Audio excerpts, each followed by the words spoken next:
sarili niyang paraan. Habang si Sasuke ay nakakulong pa rin sa demonic mirroring ice crystals ni Haku, hindi makaalis si Kakashi dahil kailangan niyang protektahan si Sakura at Tazuna. Habang nakikipag-usap si Haku kay Naruto, nagtapon ng kanay si Sasuke, kaya bumalik ang atensyon kay Sasuke. Pumasok ulit si Haku sa mga mirror at nagpatuloy ang laban. Inutusan ni Kakashi si Sasuke na sugurin ang mga mirror mula sa loob, habang si Naruto naman ay tinitingnan kung paano gumagana ang jutsu mula sa labas. Hindi naman alam ni Naruto kung anong jutsu iyon, kaya pumasok siya sa ice prison. Nagsabi si Sasuke na napaka-loser niya, kaya pareho na silang natrap. Ginamit ni Sasuke ang fire release. Great fireball technique para matuno ang mga mirror, pero wala ring epekto. Sumunod si Naruto at nag-create ng shadow clones para sabay-sabay na basagin ang mga mirror, pero tinatalo sila ni Hako na parang wala lang. Inamin ni Hako na hindi niya gustong pumatay, pero gagawin niya pa rin kung kailangan. Naghahanda na sina Sasuke at Naruto para gumanti kay Hako habang sumisigaw si Sakura ng mga salitang pampatibay. Pinigilan sila ni Kakashi at sinabi na kahit may instinct silang manalo, wala silang instinct pumatay, at yun ang pinakamahalaga. Sabi pa ni Kakashi na kailangan niyang manatili lang sa pwesto o papatayin nila si Tazuna. Nais sana ni Kakashi na gamitin ulit ang kanyang Sharingan kay Zabuza, pero sinabi na baka matutunan na ng kalaban ang teknik kapag paulit-ulit na ginagamit. Sagot ni Kakashi na maswerte si Zabuza dahil siya lang ang makakakita ng Sharingan niya ng 2 beses. Ipinagmalaki ni Zabuza na siya ang nagturo kay Hako kung paano maging isang malupit na killing machine na mas magaling pa sa mga jutsu ni Zabuza.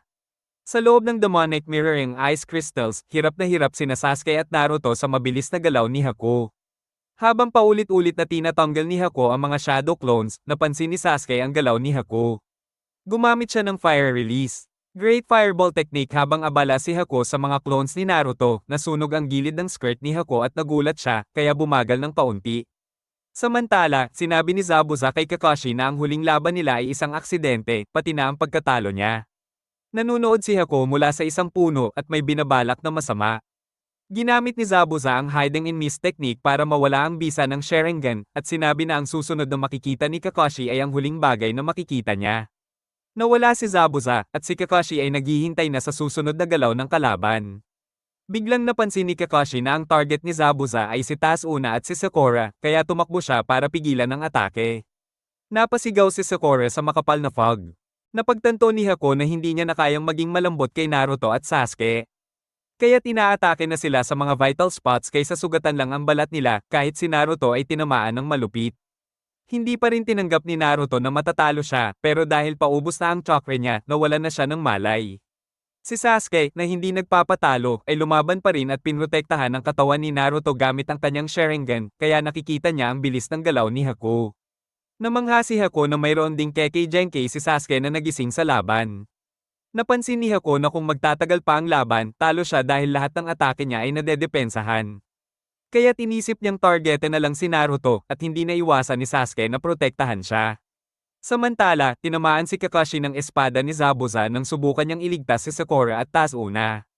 Tumatawa si Zabuza at pinagmumukhang ang dahilan ng pagkatalo niya ay dahil masyadong nag-alala si Kakashi sa kanyang mga estudyante. Nagising si Naruto at nakita niyang si Sasuke ay nakatayo sa harap niya. Tinamaan at malapit ng mamatay.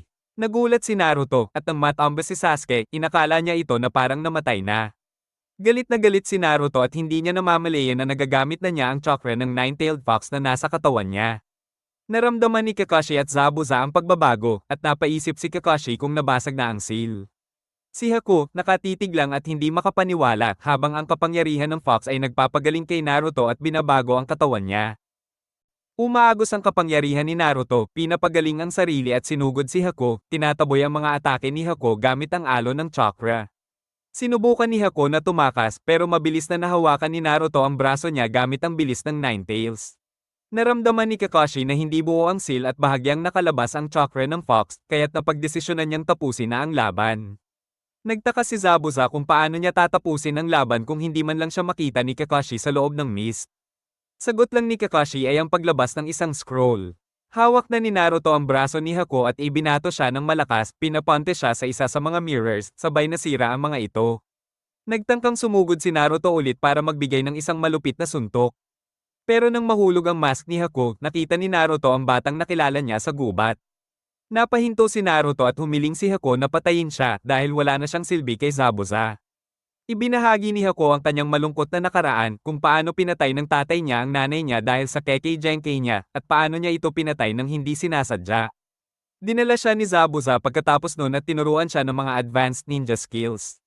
Sa huli, ginamit ni Kakashi ang scroll na kinuha niya kanina at tinawag ang mga Trakang Dogs gamit ang summoning Earth Release, Trakang Fang Technique. Dahil may dugo ni Zabuza sa espada niya, mas madali siyang matutuntun.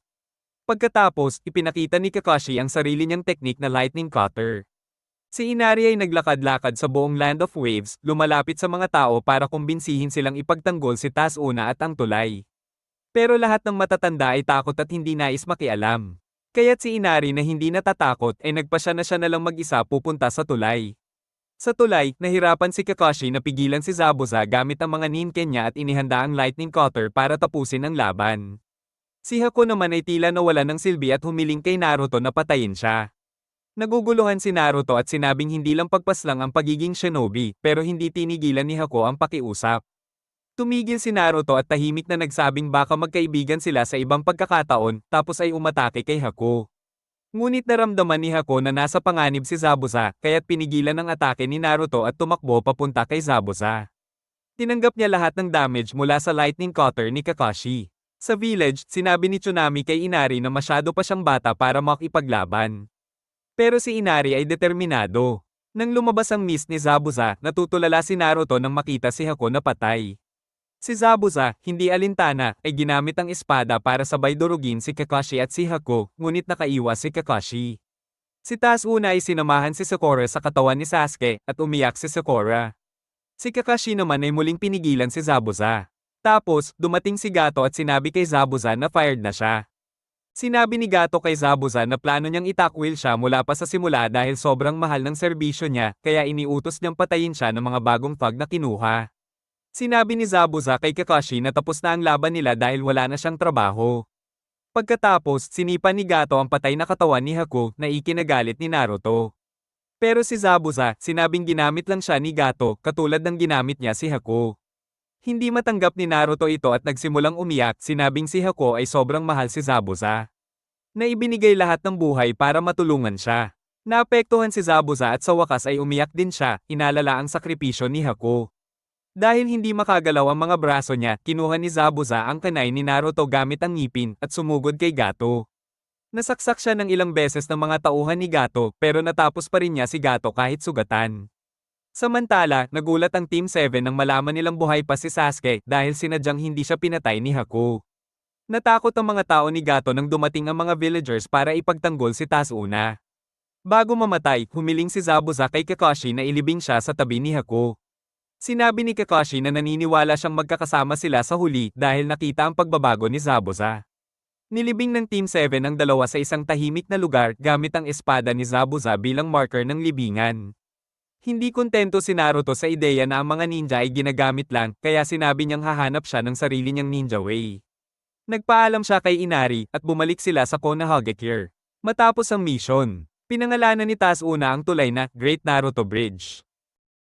Matapos ang mission nila sa Land of Waves, bumalik ang Team 7 sa Konohagakure. Kahit na sinagip ni Sasuke ang buhay ni Naruto, mas lumala pa ang teamwork nila.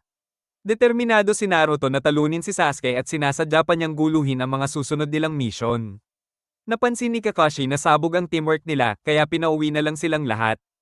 Habang paalis, diretsahang sinabi ni Sasuke kay Naruto na magpalakas na lang siya. Tapos, nang si Sakura ang mag-suggest na mag-focus na lang silang dalawa sa sarili nilang skills. Sinabihan siya ni Sasuke na mas masahol pa siya kay Naruto. Samantala, si Konohamaru kasama ang mga kaibigan niyang sina Udon at Mogi, sinundan si Naruto ng palihim. Sa kalagitnaan ng kalokohan nila, aksidenteng nabangga ni Konohamaru ang isang foreign ninja at tinawag pa itong kung ano-ano. Ayun, nagalit yung ninja at muntik na siyang patayin. Sumugod si Naruto para depensahan siya, pero nadapa siya dahil sa invisible attack ng kalaban. Sakto namang biglang sumulpot si Sasuke, nagbato ng bato. At napakawalan si Konohamaru. Nang aatakihin na sana si Sasuke ng ninja, dumating ang kasama nitong isa pa, sinabing tigilan na niya ang kalokohan. Samantala, nagtipon ng lahat ng Jonin kasama ang 3rd Hokage. Ibinalita niyang magsisimula ang Chunin exam sa loob ng 7 araw, sa July 1. Habang ipinapakilala ang Three Sand Siblings, pinagalitan ni Gaara si Kankuro dahil inaapi nito ang mga bata. Nagsorry pa si Gaara kay Sasuke sa asal ng kapatid niya. Ang tatlong magkakapatid ay mula sa Senogakure at nasa Konoha sila para sa Chunin exams. Samantala, may isang team na palihim na nanunood mula sa puno.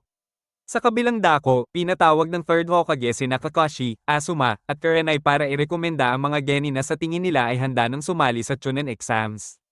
Hindi makapaniwala si Iruka at iniisip niyang hindi pa handa ang mga rookie. Pero nagulat siya nang i-recommend lahat ng Jonin ng mga estudyante nila.